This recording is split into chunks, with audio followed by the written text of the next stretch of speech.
Kung sakaling sumapit ang kamatayan sa iyo ngayong araw na ito, ikaw ba'y nakatitiyak na ikay patutungo sa langit 100%? Magandang araw po. Ako po si Brother Prince. At gusto ko pong ituro sa inyo ang katuruan ng Biblia patungkol sa kaligtasan. Ang Biblia po ay salita ng Diyos. At sang-ayon sa salita ng Diyos, pwede nating malaman na meron tayong buhay na walang hanggan. In 1 John 5:13, sabi ho ng Bible, "These things have I written unto you, that believe on the name of the Son of God, that ye may know that ye have eternal life, and that ye may believe on the name of the Son of God." Sang-ayon po sa Biblia, pwede nating malaman na meron tayong buhay na walang hanggan. Ang buhay po na walang hanggan ay may kinalaman sa ating pagpunta sa langit. Dahil ang taong walang buhay na walang hanggan ay paparusahan ng Diyos sa impyerno pang walang hanggan. Ang problema, ang tao po ay makasalanan. In fact, in Romans chapter 3 verse 23, sabi ho ng Bible, "For all have sinned and come short of the glory of God." Lahat po tayo nagkasala. Ako po ay makasalanan, kayo din po ay makasalanan. At sang-ayon sa Romans 6:23, "For the wages of sin is death." Ang kabayaran ng ating kasalanan ay kamatayan. So darating sa punto ng ating buhay na tayo po ay mamamatay. Now, ang Biblia hindi lang po siya nagturo ng kamatayang pisikal. Meron po tinatawag ang Biblia na ikalawang kamatayan.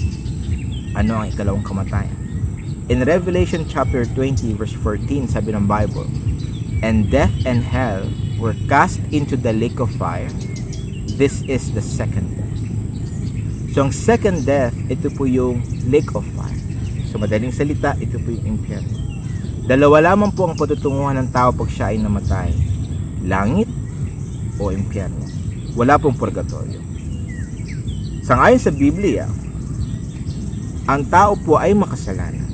At dahil tayo ay makasalanan, tayo ay mamamatay. Now, sino-sino ang pupunta ng impyerno? Sino-sino ang pupunta ng ikalawang kamatayan? Sabi ko ng Revelation 21 verse 8, "But the fearful and unbelieving, and the abominable, and murderers, and whoremongers, and sorcerers, and idolaters, and all liars shall have their part in the lake, which burneth with fire and brimstone, which is the second death." Sangayon po sa Biblia, lahat ng sinungaling ay patutungo sa impyerno. Ako po'y nakapagsinungaling na, at tiyak ko na nakapagsinungaling na rin po kayo. At bukod sa pagsisinungaling, marami na ho tayong nagawang kasalanan laban sa Diyos. So ang Bible po ay nagtuturo na dahil tayo ay makasalanan, karapat dapat tayo mapunta sa impyerno. That's bad news. Masamang balita. Kung ikaw pala ay mamatay ngayong araw na ito, ikaw ay patutungo sa impyerno forever, pang walang hanggan. Pero merong mabuting balita. Mahal po tayo ng Diyos. Kung mahal po tayo ng Diyos, gusto ba ng Diyos na tayo ay mapunta ng impyerno? Hindi po. Anong ginawa ng Diyos? In Romans 5:8, sabi ng Bible, "But God commended His love toward us, in that while we were yet sinners, Christ died for us." Si Jesus po ay Diyos, siya ay anak ng Diyos. Buwaba sa lupa, namuhay, walang kasalanan, perpekto. Sa huli ng kanyang buhay, siya po ay pinako sa krus. Sangayon sa Biblia, nang siya pinako sa krus, siya po ay namatay para sa ating mga kasalanan. Inako niya ang ating mga kasalanan. Siya na walang kasalanan, inaring may kasalanan. Namatay siya sa krus para sa iyong mga kasalanan. Ang kasalanan mo noon, ang kasalanan mo ngayon, at yung magagawa mo pang kasalanan, past, present, future. Namatay si Jesus sa iyong mga kasalanan, malaki man or maliit na kasalanan. Ang kanyang katawan ay nilibing. Sangayon sa Biblia, pumunta ang kanyang kaloob sa impyerno, 3 araw, 3 gabi. Pagkatapos ng 3 araw, siya ay muling nabuhay. So ang Panginoong Jesus po ay namatay sa krus, nilibing, at muling nabuhay. Yun po ang tinatawag na ebanghelyo o gospel, mabuting balita, na ang Panginoong Jesus po ay namatay para sa atin. Namatay si Jesus sa lahat ng tao, pero hindi po lahat ay patutungo sa langit. Bakit po? meron tayong kinakailangang gawin. Isang bagay na tinuturo ng Bible na kinakailangan mong gawin para maligtas. Hindi maraming bagay, isang bagay lamang. Meron nagtanong in Acts 16. Sabi niya, "Sirs, what must I do to be saved?" Ano kinakailangan kong gawin para maligtas? At ito sagot nila Pablo. And they said, "Believe on the Lord Jesus Christ, and thou shalt be saved and thine house." Sabi ni Pablo, para maligtas ay magtiwala kay Jesus. Hindi sinabi ni Pablo maging mabait para maligtas. Hindi sinabi ni Pablo magsimba para maligtas. Hindi sinabi ni Pablo bautismuhan para maligtas. Hindi rin sinabi ni Pablo magsisi sa mga kasalanan para maligtas. Hindi rin sinabi ni Pablo maglingkod sa Diyos para maligtas. Ang sinabi ni Pablo, magtiwala kay Jesus. Bakit po? Dahil ang kaligtasan ay sa pamamagitan ng pagtitiwala kay Jesus. In Ephesians 2:8 and 9, sabi ng Bible, "For by grace are you saved through faith, and that not of yourselves, it is the gift of God, not of works, lest any man should boast." Ang kaligtasan po ay sa pamamagitan ng biyaya ng Diyos, sa pamamagitan ng pananampalataya sa Panginoong Hesus, at hindi sa ating mga sarili, hindi ito sa ating mga gawa. So hindi po ako pupunta ng langit dahil ako'y mabuting tao. Hindi po ako pupunta ng langit dahil ako po ay naglilingkod sa Diyos. Kasi ang kaligtasan ay pagtitiwala kay Jesus, hindi sa aking mga gawa. Bakit po ito importante? Marami pong tao, ang kanilang paniniwala, mabuti naman akong tao eh. Mabait akong tao, pupunta ako ng langit. Nagsisimba naman ako eh. Pupunta ako ng langit. Nagsisi naman ako sa aking mga kasalanan. Pupunta ako ng langit. Binautismuhan naman ako. Naglilingkod man ako sa Diyos. Sumusunod man ako sa Diyos. Pupunta ako sa langit. Pero ang Bible po ay nagturo na ang kaligtasan ay sa pamamagitan lamang ng pagtitiwala kay Jesus. Hindi sa ating mga sarili. Now, don't get me wrong. Wala pong masamang maging mabuti. Tamang maging mabuti. Wala rin pong masamang magsisi sa mga kasalanan. Wala rin pong masamang bautismuhan, maglingkod sa Diyos, sumunod sa utos ng Diyos. Pero po, ang kaligtasan ay hindi sa pagiging mabuti. Ang kaligtasan ay hindi sa pagsisisi sa kasalanan. Ang kaligtasan ay hindi sa paglilingkod sa Diyos o pagsunod sa utos ng Diyos. Ang kaligtasan ay sa pamamagitan lamang po ng pagtitiwala kay Jesus. Kapag ikay nagtiwala sa Panginoong Jesus na siya Diyos, namatay sa krus, nilibing at muling nabuhay, sa akin sa Biblia ikay maliligtas. Isa sa mga famous verse sa Bible ay ang John 3:16. Sabi ng John 3:16, "For God so loved the world that He gave His only begotten Son, that whosoever believeth in Him should not perish, but have everlasting life." Sangayon sa Biblia, ang sino mang magtiwala kay Jesus ay hindi mapapahamak, kundi magkaroon ng buhay na walang hanggan. So ang Biblia po ay nagturo na ang kaligtasan ay pananampalataya lamang. Ito po ay regalo ng Diyos. Sabi ng Bible in Romans 6:23, "But the gift of God is eternal life through Jesus Christ our Lord." Sangayon po sa Biblia, pwede nating malaman na meron tayong buhay na walang hanggan. Paano? Kapag tayo ay nagtiwala sa Panginoong Jesus. Ito ay regalo ng Diyos. At ang regalo po ay libre. Wala itong bayad. So ang regalo ng Diyos ay buhay na walang hanggan. Makakamit mo ito kapag ikay nagtiwala sa Panginoong Jesus. Hindi ka magtitiwala sa iyong sarili. Ikaw ay magtitiwala sa Panginoong Jesus. At ang regalo po ng Diyos is buhay na walang hanggan. Hanggang kailan? Hanggang kailan siya matatapos? It's forever. Walang hanggan. Wala po itong katapusan. So ibig sabihin, kapag ikay nagtiwala kay Jesus ngayong araw na ito, ngayon din, bibigyan ka ng Diyos ng buhay na walang hanggan. Pero ang tanong, paano kung ikay magkasala laban sa Diyos? Let's say for example, ako po ay nagtiwala kay Jesus.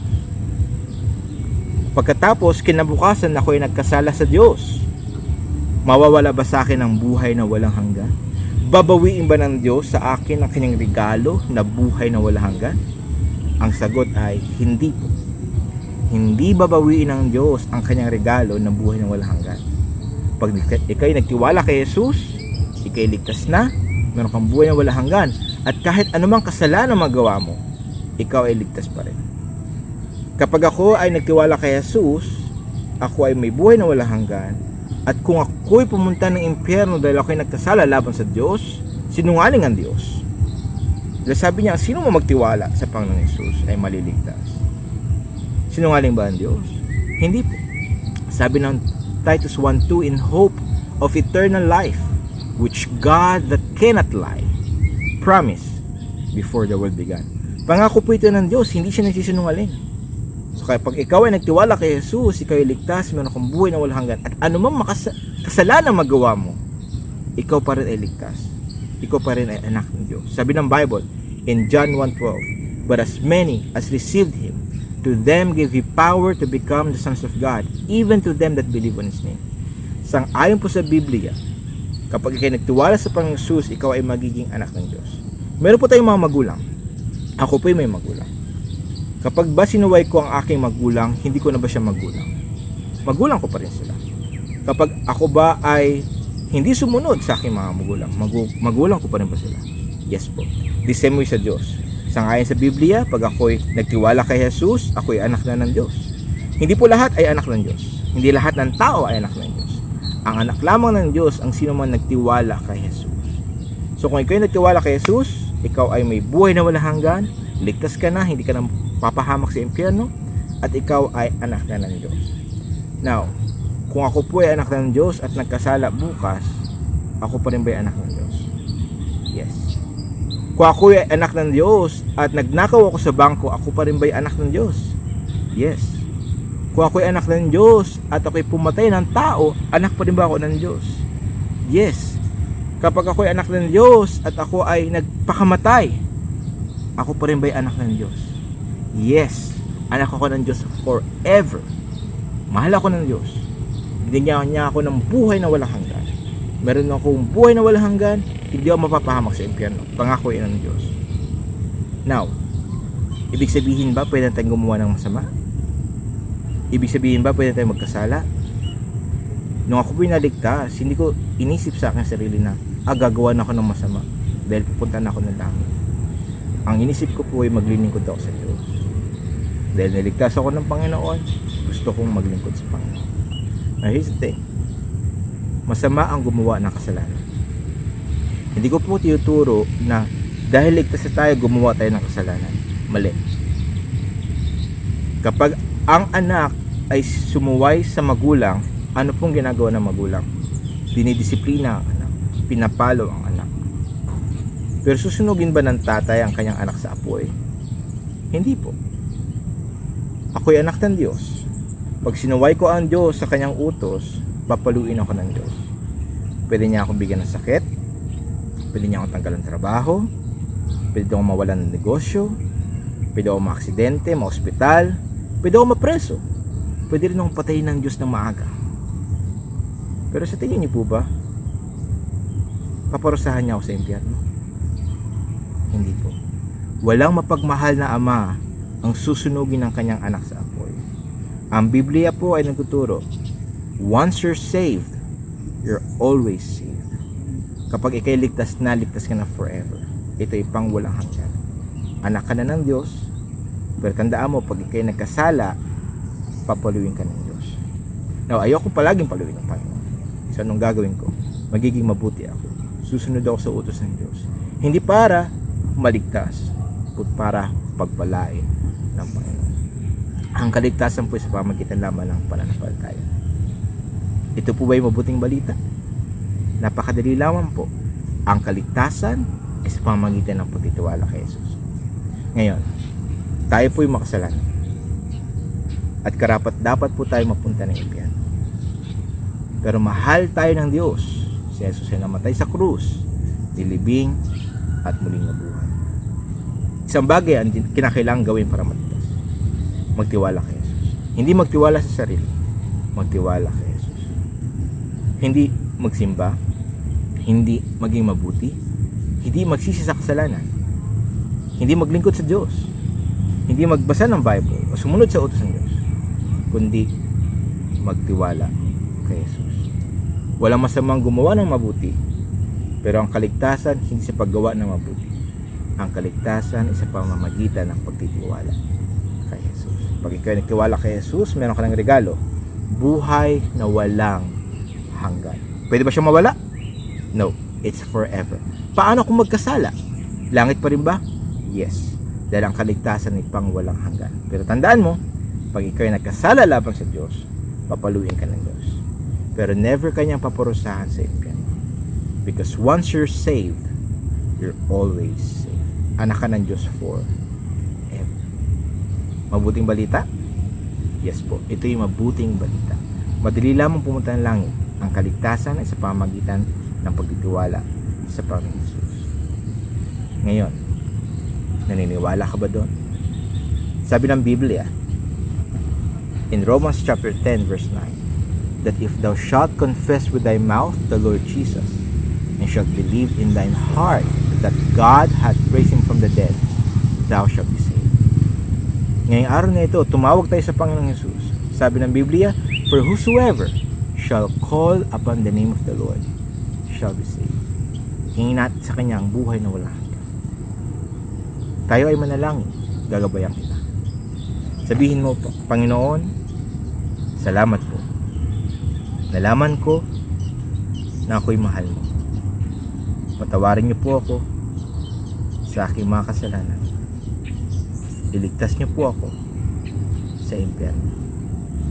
Ako'y nagtitiwala lamang sa Panginoong Jesus na siya'y namatay, nilibing, at muling nabuhay para sa aking kaligtasan.